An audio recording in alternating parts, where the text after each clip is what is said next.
go here. All right, so when we're in the expert office, we do everything from expert office when it comes to illustrations, forms, things like that. And we're just going to go to expert Illustrator right here on the top left. And I will say this, if for some reason you can't access this video when we do put it on the YouTube page, ANICO has one as well. They did a webinar, they recorded it, it's on their website. I can get you that link. I've sent it to a few people already. But this will also be on the YouTube page, so you can follow along there as well. So pretty simple. We're just going to create a client now with ANICO because they do everything in-house. They have their own server, their own illustration software. You can add quite a bit of information into it, okay? I mean, you can see here address, second address, relationships, financial activities. You can add quite a bit. It comes kind of like a CRM for you, but you don't have to do anything. All you need is anything that's got a red star. So let's just go 1986. I don't know, just random time. Okay, perfect. 35-year-old. So anything with a red star is what you have to fill out in order to an illustration. So that's all I'm going to do. I'm going to put the client with the name. I usually like date of birth instead of age, but you only need the age. And then what is their gender and what state they're in. And since we're in Texas, it should automatically default to it. And you're going to click right here where it says action. And I'm going to blow this up because there you go. That's a little better. Right here where it says action, we're going to go new illustration.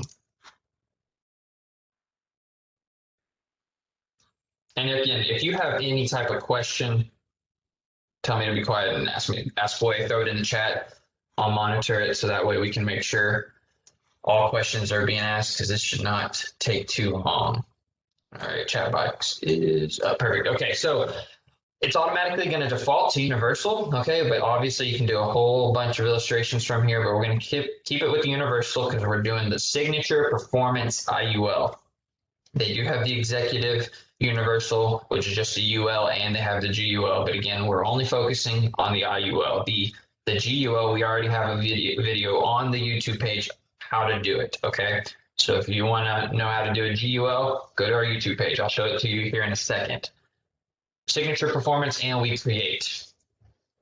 All right, American National, they keep it to one page. Very simple. National Life, no, there's a couple different pages you have to go to. American National, it's pretty much all on one page except for the income, but I'm going to show you how to do that here in a second. So obviously we have the performance IUL, we have the illustration name. I'm just going to name it the client 500 because I'm going to do 500 a month, just in case you're going to do multiple illustrations for that client.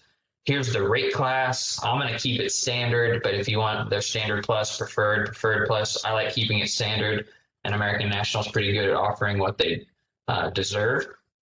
And then right here where it says strategy defaults, this is where we're going to do max income distribution. Because again, we want the most income. That's what we're trying to do. We're trying to show income. So I'm going to go max income distribution, but notice it automatically takes you to the cash flow page, and that's fine, but we are going to have to go back to policy details to change a few things, all right? And I'll show you that here in a second, but notice here's the loans at age 65. I'm just going to keep it 65. Going for 35, I'm just going to go to age 100.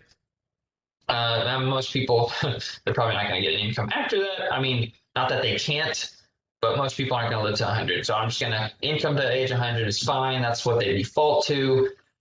Obviously, I don't mess with any of this solve criteria. I leave it the way it is, kind of how it defaults. Okay, so once you put max income distribution, when it brings you to cash flow, the only thing you might change would be what age they're going to take their income. That might be it.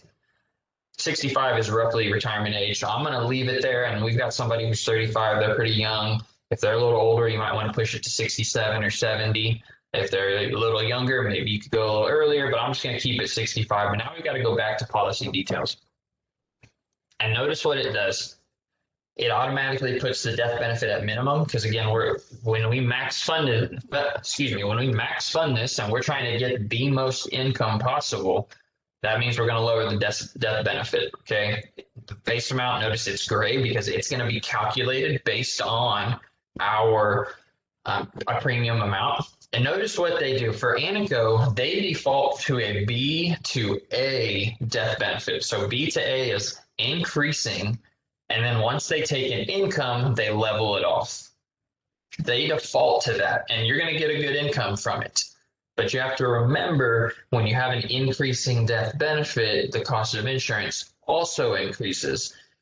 So what I usually do, again, depending on age, I usually just keep it level. So I'm just going to change that to A. And we'll look here in a second at level and increasing to level. We'll look at what the difference is. Sometimes it's going to be strictly based on their age and their premium.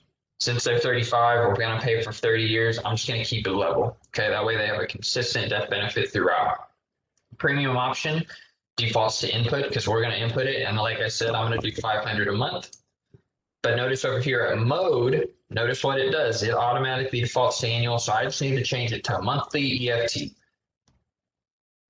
Okay. To age is how long they're going to pay. When are they paying to? Again, I'm going to make it till 65. We'll change it here in a minute to see what it looks like. And that's going to be for 30 years. So paying for 30 years. And then we come to the strategies. Now, with the Performance IUL, because it used to be called Signature IUL, now it's called Signature Performance IUL. They really focused on its performance, obviously with the name. But their strategies changed. There's only three. There's four, but one of them I don't really mess with. There's three of them that are the exact same, except for the multiplier is different and the cap is different. Okay, and I'm going to show you that here in a second. Let me go back. Let me pull up the Performance IUL. Okay, and everywhere I'm going, you can see this to see how the caps change. And we're going to come down here, right here where it says Indexed Crediting Opportunities. That's what I'm going to click on, and that's what's going to pop up. And here we are. Okay. Oh, no, I don't want that. Let me close a few tabs. 1 second. Got too many things up. Okay. And if we come down here, notice the Performance IUL has only been around for about 2 years. That's why there's only roughly a couple of months. A couple of months of data so far with the performance strategy. But notice you have the value cap, you have the multiplier, and then you have the multiplier plus. That is right here. Okay, so you have value here, 9.5 with 0.4 value, multiplier plus. What's the difference? The value has a cap of 9.5, but there's no charge for it. They automatically get whatever the market does up to 9.5. Very simple. Okay, market does 5, you get 5. Market does 20, you get 9.5. The multiplier has a multiplier of 24. Okay, but it also they charge 1.9% per year. So they're going to pay almost an extra 2% to get a higher rate and a multiplier. Notice the cap is 12. So if they want the extra 2.5% and they want the multiplier of 24 basis points, they can get a higher cap, but they're going to have to pay for it. Okay, and then the multiplier plus, notice it's a 60% multiplier, but the fee is 3.65. So a little more than 3.5. So you know the market has to do at least 3.5 for them to break even. But what they do on the performance, the historical, notice what they show. Okay, so the market does 6.2. With the value, they get 6.2. The next month, 12/1/19, the market did 16.6. Cap is 9.5, so they get 9.5. They do the same thing here. Notice in November of 19, cap is 12. Market did, again, 6.62, but they had to pay the 1.9 with also having the multiplier, so they get 6.15. So a little bit less than what the market actually did. With the plus, though, with the asset fee, with the 60%, they get a 6.56. So again, roughly, basically the exact same thing what the market did. Where these strategies come in real handy is when the market does 16, 14, 10, when the market's above that 9.5% cap, because obviously they have a 12 cap, but with the multiplier and the asset fee, notice the market did 16.6, they got 12.7. So instead of getting 9.5, they got an extra 3% more. Same thing over here. Market cap is 12. They still have to pay the fee. They do get the multiplier, but they would have gotten 14.85. So they got an extra 5%. So if your client is willing to pay to have the extra multiplier to have the higher cap, they can. You just know that when the market is zero, it's going to look like they lost money. They didn't lose any money. They're just having to pay for this. Okay, so I want to make sure that's clear. You can select these multipliers, but I want you to look at this. Notice what the rates are, 5.96, 5.96, 5.96, because a new rule went out at the end of last year, and we talked about it, that you cannot illustrate multipliers. So whether you do the value or the multiplier plus, it's going to illustrate the exact same way. There's no difference. Okay, in actual performance, there will probably be a difference. Okay, you just can't illustrate it. So I'm just going to illustrate with value, because even if I do multiplier plus, it's going to show the exact same thing with the fees. So I'm just going to keep it value, but then you can explain to them how it works. Now this 1 year point-to-point uncapped with a rate spread, I don't mess with it. How it works is whatever the market does, there's a spread, and you subtract that spread from that rate. And let me see if this even says what that spread is. There it is, 4.75. So the market has to do at least 4.75 for you to make anything, because they're going to subtract the 4.75 from whatever the market did. So obviously, market does 16.6. You subtract the 4.75, you get the 11.85. So it can work out well. I just don't illustrate it. Okay. But it does show the exact same rate. There's no difference. So no matter where you put your money, unless you put it in the fixed, you're going to illustrate the exact same way. So they default automatically to the value cap. But again, if you have somebody, they want a little bit more, but then they're willing to pay for it, you can go multiplier, multiplier plus. The rate spread has no fee. So we're just going to keep it at 100. Does that make sense? Any questions there? Because I know that can get a little convoluted. Okay, great. So then all we do is go to values. The values is going to show the summary of what it looks like. So this client's going to get $613,000 of death benefit throughout the course of their policy. Okay, they're paying $500 a month, and you just scroll down until you get to the retirement age, which we said was 65. They retire at 65, 66, they stop paying. Notice it says 0 right there. And they're going to pull out projected $20,000 every year, tax-free, to supplement their 401k, TRS, whatever the heck they might have. Okay, so that's really good. That's a great return. If this was somebody that I'm presenting to, I would totally show this that 20k is pretty solid. Okay, it's just under $2,000. Okay, not too much. I mean, the extra $2,000 every month, that's pretty solid. Now let's go back to the details, and let's change it to what they default to. Remember, they default to B to A. So I'm going to go B to A. Let's just see how much. So remember, what are we doing with increasing? We're lowering the death benefit even more, so the cash value grows quicker. Okay, but the cost of insurance also goes up over time if it doesn't level off.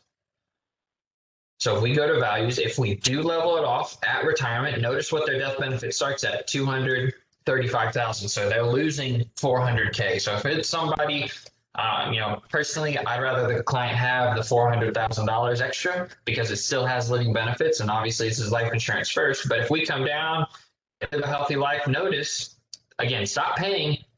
Notice how much they get. They get an extra $5,000 more. $5,000 more is a lot over time, but per year, I mean, it's an extra $450 something roughly around there. And so you just have to ask yourself, is it worth an extra $400,000 of death benefit, or is it worth having an extra $5K potentially in retirement? And that's just the value. I mean, that's not the multiplier. That's not the multiplier plus. That's not the rate spread. This is just the value one. And so, I mean, me personally, because of their age, I mean, if you look at it, they're 35, I'd probably keep it level, because I want to know that that cost goes down over time. When you go increasing to level, you have to make sure that at age 65, it levels off, okay? You have to make sure that it does that. If it doesn't do that, their policy is going to lapse eventually, and we don't want that. We've run into a lot of people that had increasing policies that are in their 70s who lose policies because someone put it increasing, never leveled it off, and now they're losing coverage. But now they're 70. I mean, there's not much out there for 70-year-olds, especially in the cash value realm. So we have to make sure it does level off. If you know you're going to be here in another 30 years to help level it off and make sure it levels off, great. Be here, be here in the next 30 years. If you're not really sure, I'd probably go level just to play it safe. Okay. They can always go increasing, and you could always level it off in 10 years. You don't have to go 30 years, but obviously when you do ANICO and you do maximum income distribution, it defaults to B to A. So you have to make sure if you want it level, you have to make sure to change it to A, okay? Like I showed you. Okay, any questions? Because I don't know what I'm going to do is I'm going to pull up the software. Any question? I'm sorry, I'm going to pull up the illustration. Any questions about the software? I mean, not too hard, not too difficult, but any questions so far? Not so much? Okay, okay. Let's open up the illustration and take a look at it real quickly.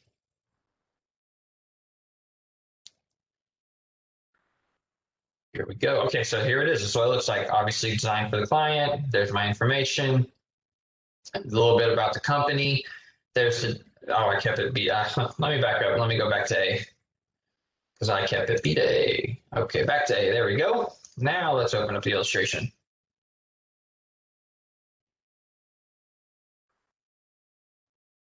Okay, so here we are. Client, my information, a little bit about the company. Here's my death benefit, $613,000. The supplemental retirement is $1,725 a month for 35 years, guaranteed at least 10. We have living benefits, critical illness, chronic illness, terminal illness. Here's the amounts. So again, if we're trying to get somebody on this because of the benefits, great. It still has the benefits. That's another reason why I probably want to have a level policy, because if you do B to A, their death benefits 240, their living benefits are based on 240, not 600. Okay. So something to think about. We keep coming down. It talks about the strategies. I'm not going to go into specifics. All I want to do is come down to the part where it shows the income. So here's the guaranteed values, non-guaranteed, This is what you look at. So, you know, in National Life, they separate all of them. You have your guaranteed, and then your next one is a hypothetical, and then your last one is your current values. That's what this one is, far right, current values. So they're paying their 6,000, 6,000, 6,000. They've got 613. They stop paying. All right, there's the zero, and they start taking the income. Okay, now this is only the cash value right now. That's all it's showing right here. So we got to keep going down, keep going down. There's the income. There you are. Oh, that's the policy premium. There we are. There's the income. Sorry. Right there. 20,000. Okay.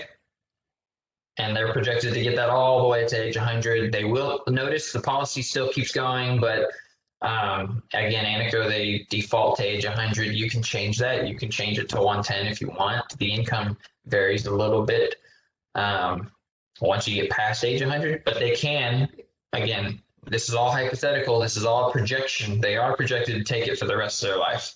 Again, ANICO just shows it all the way to 100. And here's the here's what the interest rates over the last 20 years. You can kind of see what each one has done. So here's the multiplier plus, the multiplier, and then there's the value right here. This is the spread. Okay. So market did negative over here, notice negative 3.6, negative 1.9. And so it looks like they lost money, but they didn't lose money. They just had to pay the fees because they had the multiplier plus. All right, so you have to be careful that, oh my gosh, I lost money. Yes, you're losing money because you're paying fees. So that's what the negative 3.65, it's the fee. It's not the fact that they actually lost money based on the market. It's just they had to pay for the fee. The market did nothing, so they still had to pay for it, okay? But anytime the market did 26, anytime it does 8, notice the market's going up, okay? So obviously if they would have done the value in 1231, let's go, in 04, the market did 8.9, so over here 8.9, but over here 9, over here 10. So again, you can get a little bit more. It just depends. Notice what happens when the market only does 3. The multiplier plus gets 0.9. The multiplier 1.7. If you would have done straight value, you would have gotten 3. So there's give and take between each. And when you come down here to the average, multiplier plus on average does 6.8. The multiplier 6.4, the value 5.9. So, I mean, you're talking less than a 1% difference. Now, over time, that might add up. but per year, not too terrible. So don't feel, I mean, I don't want you to sit here and try to get people on the multiplier plus just because there's a potential to make more. If they're really concerned about income, I'd probably honestly go with F&G because their caps don't cost anything and they've got higher caps. I mean, that's probably what I do. Or maybe National Life, because National Life doesn't charge for their strategies. ANICO is just ANICO and Lincoln. They charge for some of their strategies. All right. It is, you want more, you got to give a little more. Over time, it can work out great, but it just depends on what is your tolerance level for your client. Okay, so that's something you've got to be aware of with the multiplier plus and the multiplier. Okay,